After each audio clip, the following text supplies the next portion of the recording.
हरे कृष्णा। तो इस बार एकादशी कौन से दिन करनी चाहिए? और बड़ा ही शुभ मुहूर्त आ रहा है। जो लोग एकादशी नहीं करते हैं वो लोग एकादशी प्रारंभ कर सकते हैं।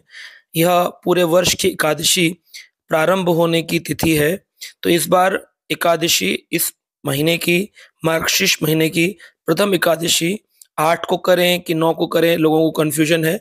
तो 8 तारीख को एकादशी है, परंतु एकादशी तिथि लग रही है उसके बाद सूर्योदय हो रहा है। 7 बजे सूर्योदय है और 6:33 तक एकादशी तिथि है। तो जब इस प्रकार की गणना होती है, यानी कि सूर्योदय से पहले ही तिथि समाप्त हो जाती है, तो उसका व्रत अगले दिन किया जाता है। इसको कहते हैं पूर्व वृद्धा एकादशी, यानी पूर्व में ही एकादशी वर्धन नहीं हो पाई, तो फिर 9 तारीख को इसका व्रत किया जाएगा, यानी कि 9 दिसंबर को इसका व्रत होगा। और 10 दिसंबर को इसका पारण है। इस एकादशी का नाम है उत्पन्ना एकादशी, यानी कि इस दिन एकादशी उत्पन्न हुई थी। तो ये आती है कथा भविष्योत्तर पुराण के अंदर, जहां पर नैमिषारण्य में एकत्रित सभी ऋषियों ने सुत गोस्वामी से पूछा कि हे सुत गोस्वामी, अब हमको बताइए कि यह जो एकादशी है कब प्रकट हुई, ये कैसे एकादशी तिथियां लगी। तब वहां पर नैमिषारण्य में एकत्रित ऋषियों को सुत गोस्वामी ने कहा, भगवान श्री कृष्ण ने अर्जुन को इस पूरे चीज का ज्ञान प्रदान किया था। और भगवान श्री कृष्ण ने बताया था एक मंत्र। तो मार्गशीर्ष महीना, यानी हेमंत ऋतु, दिसंबर का जो महीना मार्गशीर्ष महीना, ये भगवान कृष्ण को बड़ा प्रिय है। भगवान गीता में कहते हैं मासा नाम मार्गशीर्षो अहम। इसलिए इस महीने की 2 एकादशी आती है, उत्पन्ना और मोक्षदा। दोनों ही बड़ी लाभकारी होती हैं।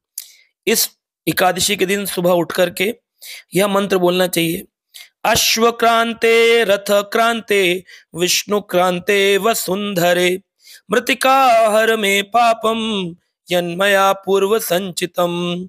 इसका अर्थ है, हे अश्व कांते, हे रथ क्रांते, हे विष्णु कांते, हे वसुंधरे, हे मृतिका, हे पृथ्वी माता, पूर्व जन्म में मेरे सभी पापों को नष्ट कर दो, जिससे मैं भगवत धाम की प्राप्ति कर सकूं।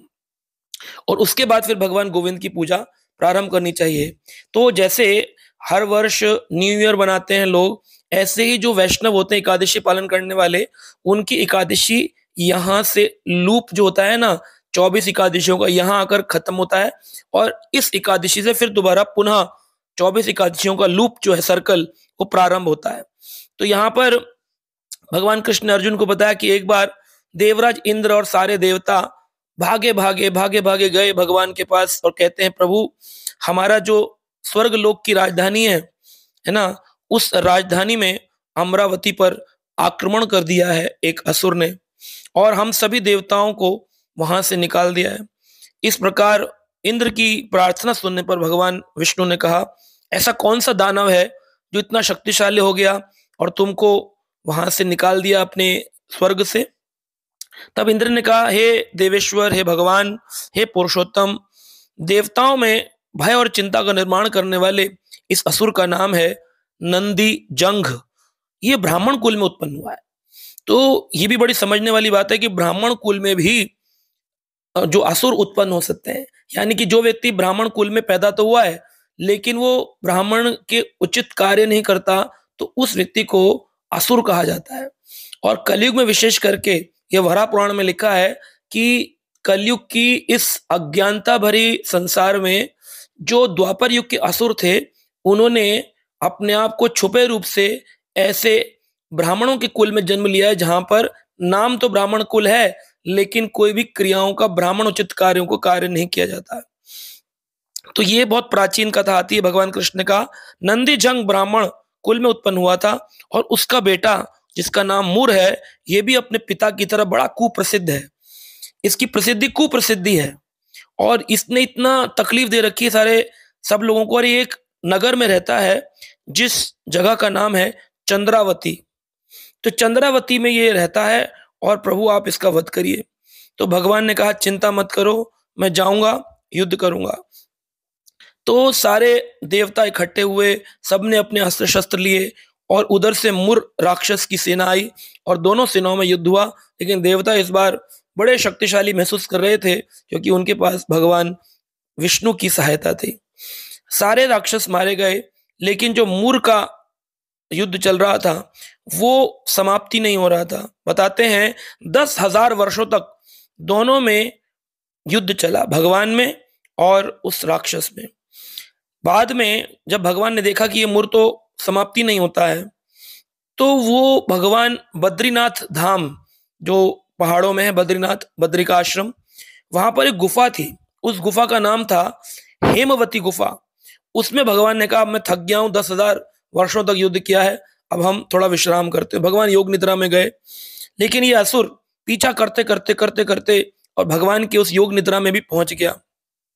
और जैसे ही इसने मारने का प्रयास किया तो भगवान के शरीर से 5 कर्म इंद्रियां, 5 ज्ञानेंद्रियां और मन, 11 इंद्रियां जो हैं भगवान कृष्ण की सच्चिदानंद 11 एकादश इंद्रियों से, और एकादशी तिथि के दिन एक कन्या प्रकट हुई तेजस्वी, और उसने मूर के साथ युद्ध प्रारंभ किया। कहते हैं कि उस मूर राक्षस को उस कन्या ने मार दिया, और जब वो मर गया तो बाकी जो उसके दानव आदि थे वो लोग भयभीत होकर के पाताल लोक में चले गए।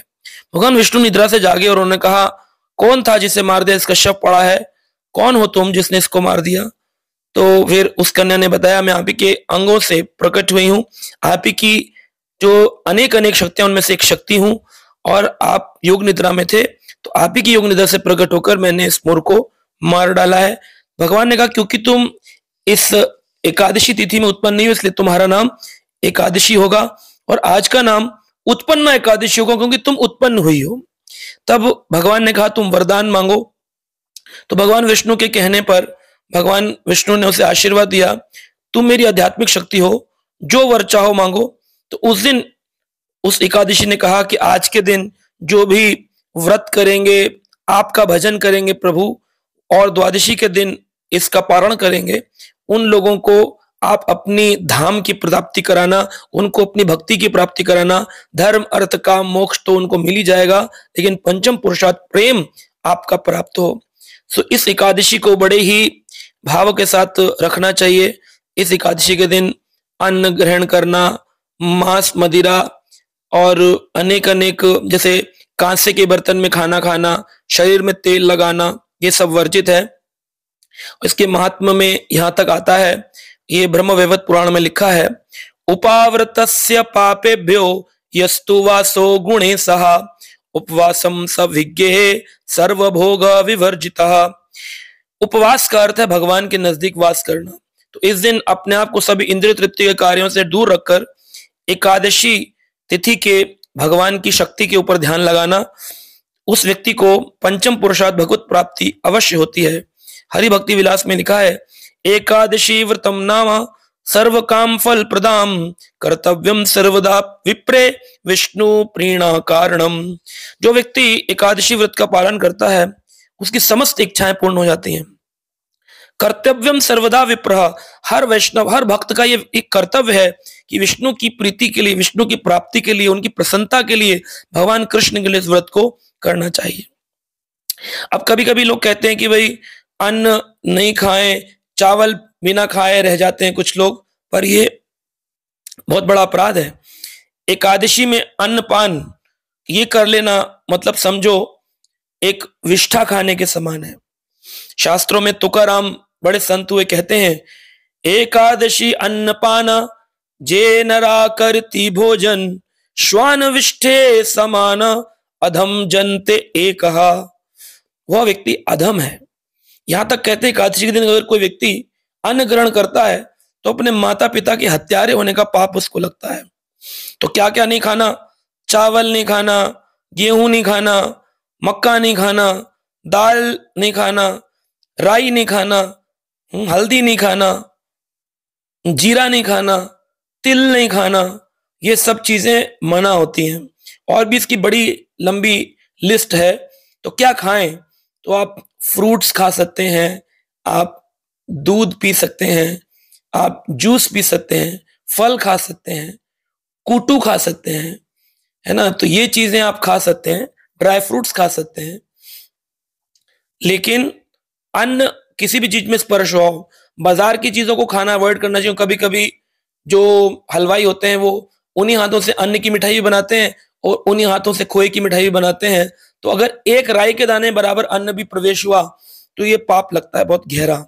तो जो वैष्णव भक्त हैं वो लोग बड़ी प्रगाढ़ता से इस व्रत का पालन करते हैं।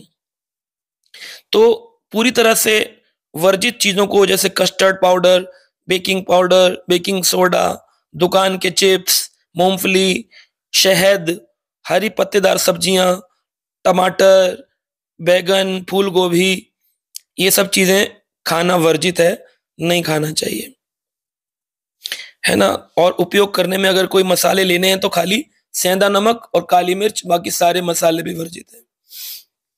तो इस प्रकार से ये उत्पन्ना एकादशी उत्पन्न हुई है। तो आदमी बोलता है कि भगवान के शरीर से एकादशी उत्पन्न हुई और उसने मार डाला मुर को, जिसके कारण भगवान का नाम मुरारी पड़ा। लेकिन ये अन्न के अंदर क्या हो गया कि भाई अन्न नहीं खाना, ऐसा क्यों? क्योंकि जो जब भगवान ने मुर को मारा, एकादशी प्रकट हुई, तो हर व्यक्ति एकादशी देवी का पूजा करते थे, एकादशी के दिन भगवान का भजन करते थे और सब मुक्त हो जाते थे। तो जो पाप पुरुष था उसने बोला कि भाई पाप लगना ही बंद हो गया है सबको, क्योंकि अब तो लोग गलत काम भी करते हैं और अन्न भी खाते हैं, सब कुछ करते हैं और पाप मुक्त हो जाते हैं क्योंकि वो आपका भजन करते हैं। तो भगवान ने कहा बताओ फिर डील क्या है, क्या करना है? तो फिर भगवान ने कहा डील ये है उस पाप पुरुष ने कि मैं अन्न में प्रवेश कर जाता हूं, तो जो लोग आज के दिन अन्न खाएंगे वो लोग मेरे क्लाइंट हो जाएंगे और जो अन्न नहीं खाएंगे वो प्रभु आपके भक्त हो जाएंगे। भगवान ने कहा ठीक है, अगर कोई व्रत कहता भी हम एकादशी का पालन करते हैं और उस दिन केवल चावल नहीं खाएंगे लेकिन अन्न खा लेंगे, तो ऐसे लोग भी पाप पुरुष के क्लाइंट बनेंगे और उनको नरक में जाना पड़ेगा। तो ये भ्रांत धारणाएं फैली हुई हैं कि केवल चावल नहीं खाना होता, बाकी कुछ भी खा सकते हैं। ऐसा नहीं है, शास्त्र विदित नहीं है। हमने आज शास्त्र की चर्चा करी है। आशा करते हैं आप इस उत्पन्न एकादशी से अपने इस व्रत को प्रारंभ करेंगे और प्रगाढ़ता से, और अगले वर्ष कृष्ण प्रीति के लिए इस व्रत को करेंगे, ना कि धर्म अर्थ काम मोक्ष प्राप्ति के लिए। हरे कृष्णा।